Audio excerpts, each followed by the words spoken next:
Coming up on TriWriter TV, I will be doing a recap of the games I covered in the previous week, which includes a controversial flag football game, a heartbreaking loss in the first round of state football playoffs, and a 30-point triple-double as the basketball season begins. Your TriWriter TV starts now.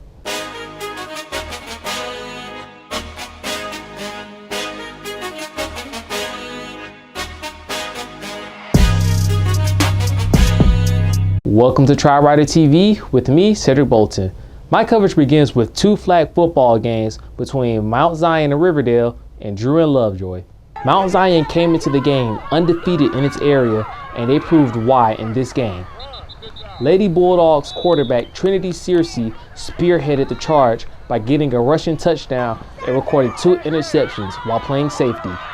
Mount Zion finished the game, winning 13-0.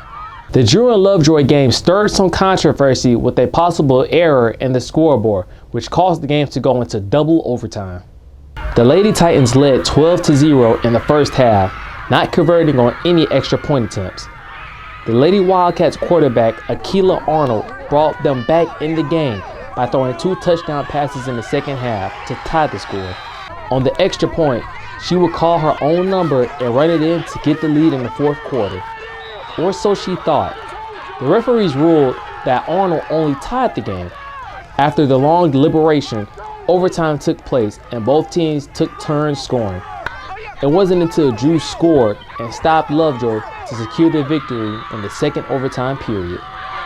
Still staying in the realm of football, Lovejoy hosts North Atlanta in the first round of the Class 6A state playoffs. Both teams came into this game with identical records of 7-3.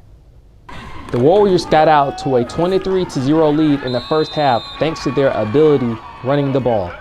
Despite being down, the Wildcats stayed with it and scored their first touchdown in the third quarter. This small flicker sparked a bigger flame as they scored 10 points in the fourth quarter to bring them within 1 score. With less than 2 minutes left, Lovejoy's quarterback Malachi Lightfoot launched a bomb to an open receiver for the go-ahead score. The crowd was in a frenzy, but there was laundry on the field. The referees ruled that the receiver stepped out of bounds and came back in to catch the ball, thus nullifying the touchdown. On the next play, the Warriors forced a fumble and recovers it for the touchdown. The Wildcats crowd was left in shock and disbelief on what transpired in back-to-back plays. Lovejoy could not complete the come from behind victory and loses it at home 30-17.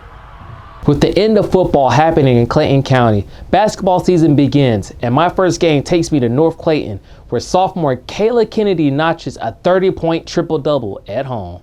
Per Max Preps, the young guard finished the game with 35 points, 12 rebounds, and 10 steals. She played both sides of the ball, with her scoring and getting into the passing lanes for steals. The Lady Eagles as a whole were hawks on the defensive end, playing tough defense and stretched the floor with their perimeter shooting. North Clayton defeats elite scholars in their home territory. That wraps up today's episode. Please follow the social media accounts to stay updated on the games I cover. Also, subscribe to the YouTube channel. I am Cedric Bolton, and this is TriWriter TV.